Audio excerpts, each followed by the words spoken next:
Here's what's coming up on this episode of Contributing to a Safer Ohio. To me, it was very rewarding to be able to sit down and help them start laying out thoughts and plans that they may be able to use to build a crash investigation program. 5 Ohio State Highway Patrol officers traveled to Bangkok, Thailand to conduct crash investigation training.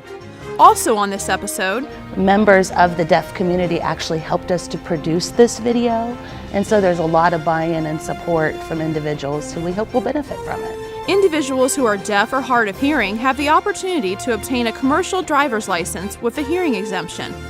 But first, the 2017 Drug Interdiction, Disruption, and Reduction Symposium was held recently to enhance Ohio's frontline response to the drug epidemic in Ohio. I think that this is a great opportunity today to just help share the message that we're all in this together. These stories coming up on this episode of Contributing to a Safer Ohio.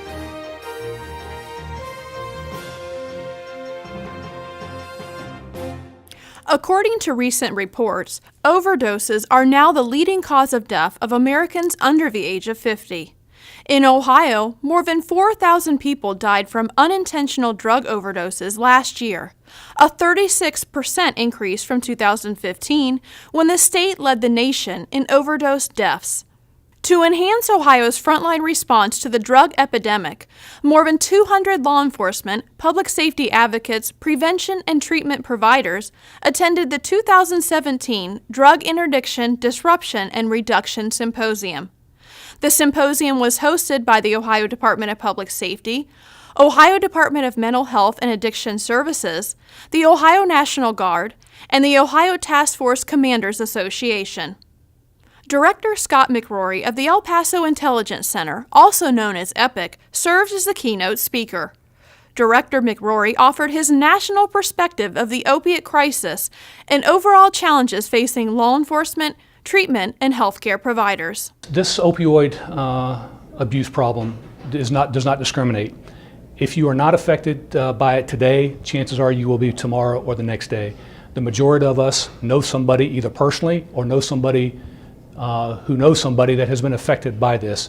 It does not discriminate by race, does not discriminate by age, gender, socioeconomic class, no matter what you have or what you don't have.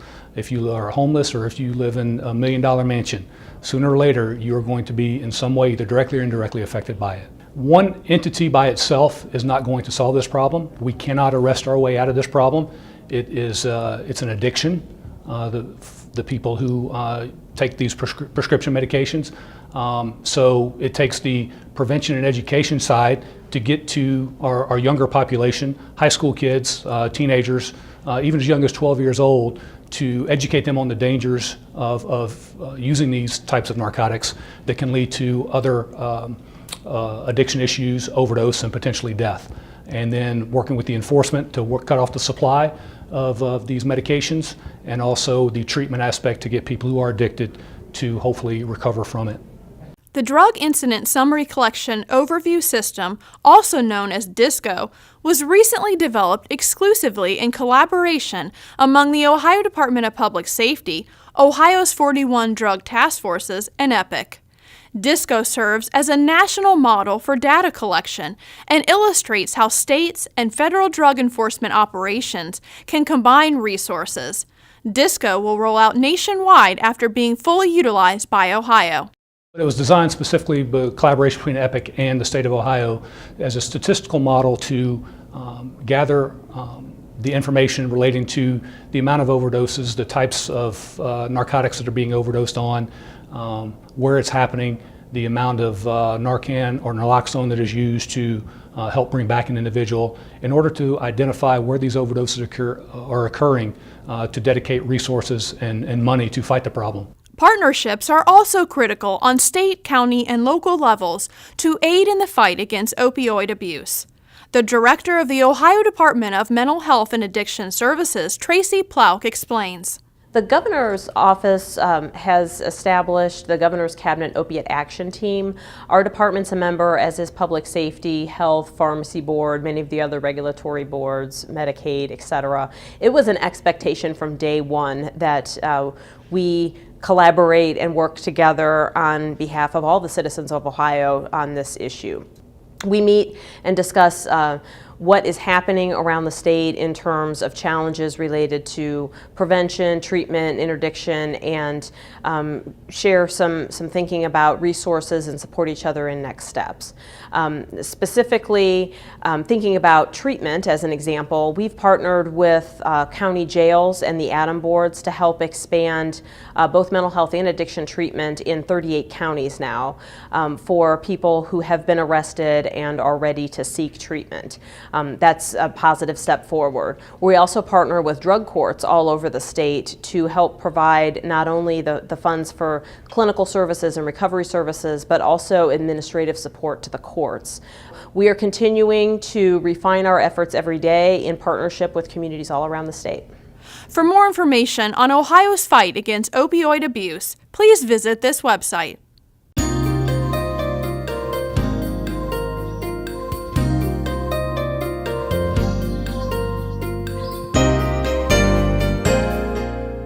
Opportunities for Ohioans with Disabilities, the Ohio Bureau of Motor Vehicles, and the Office of Criminal Justice Services recently produced a video for deaf or hard of hearing individuals interested in obtaining a commercial driver's license. It's really no different than any other CDL test that we've given, but they do have to, they come here with a temporary permit like everybody else.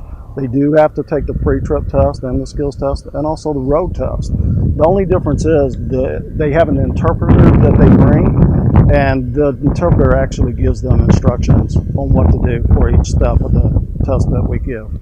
Last year, Ohio implemented a provision in federal law that allows individuals who are deaf or hard of hearing the opportunity to obtain a CDL with a hearing exemption.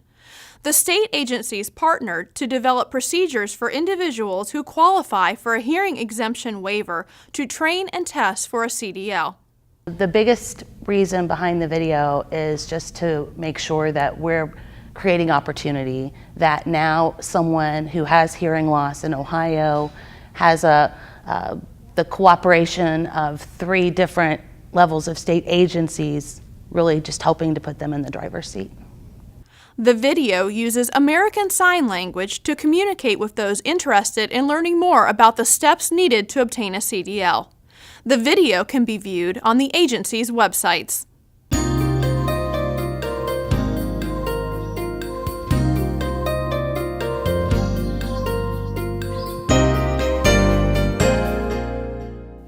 According to the U.S. Department of State Assistant Secretary William R. Brownfield, what happens overseas, what we do overseas, has a direct impact on our homes, our streets, and our communities here in the United States.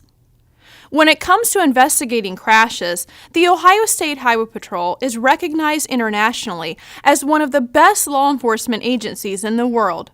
So when the Royal Thai government asked the United States Department of State who they would recommend to conduct crash investigation training to the Royal Thai Police, the answer was obvious. In the spirit of contributing to a safer world, and in collaboration with the international drug trafficking fight, 5 Ohio State Highway Patrol officers traveled to Bangkok, Thailand in March to conduct crash investigation training. The initiative was through a partnership with the Bureau of International Narcotics and Law Enforcement Affairs, also known as INL, of the United States Department of State. The training took place at the Royal Thai Police's Tactical Training Center in Hua Hin.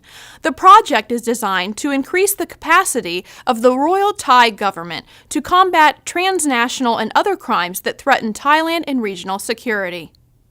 Through this unique INL program, law enforcement officers from around the globe have the opportunity to learn from each other and build partnerships. The State Department pays all costs, including the salaries of state and local officers when they are deployed. I'm really proud of how the instructor team came together to really put on a great class for all of the students. You know, the 4 instructors, Sergeant Frank Horvath, Trooper Todd Jester, Trooper Larry Gaskell, and Trooper Jennifer Soderquist, they all put forth a wonderful effort to really make a great class. Thailand has achieved significant success in its long-term strategies against illegal drug abuse, trafficking, and production.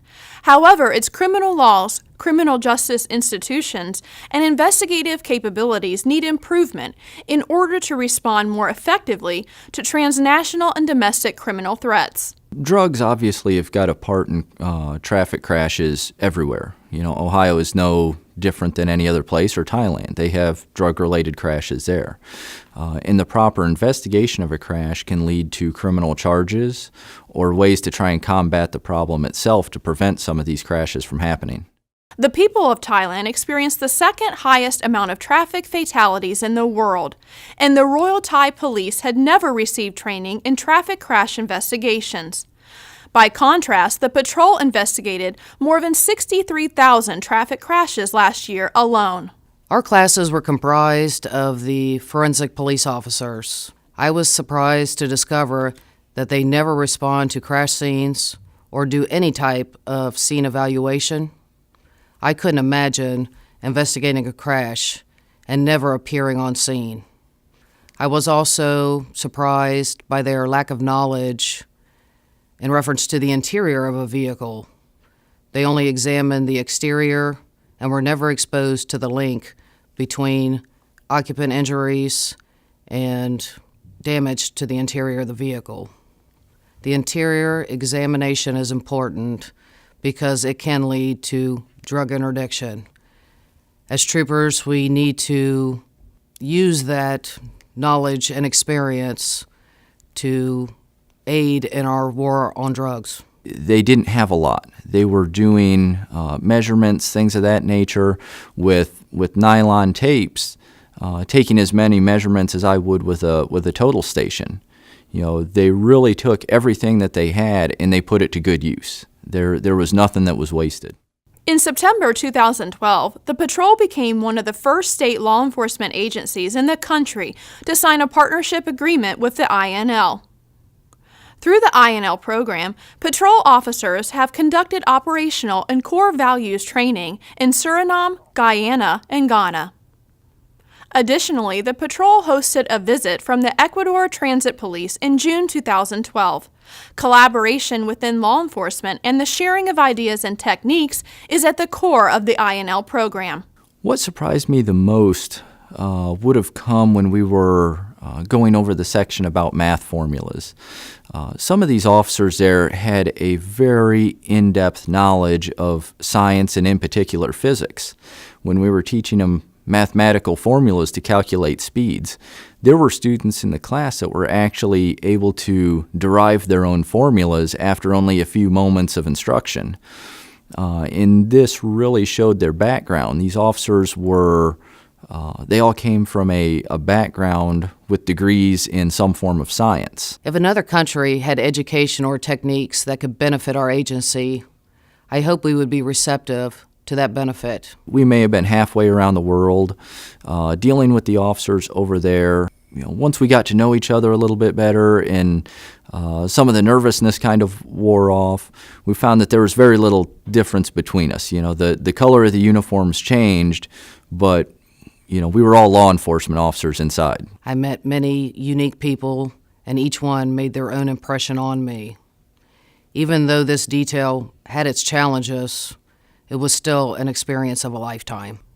At the beginning of the training in Thailand, discussions were primarily about crash reconstruction training. But by the end of 2 weeks, officers of Ohio and Thailand were exploring ways to further develop the Royal Thai Police's forensic science as a whole, to establish standardized procedures, and to build a solid crash investigation program.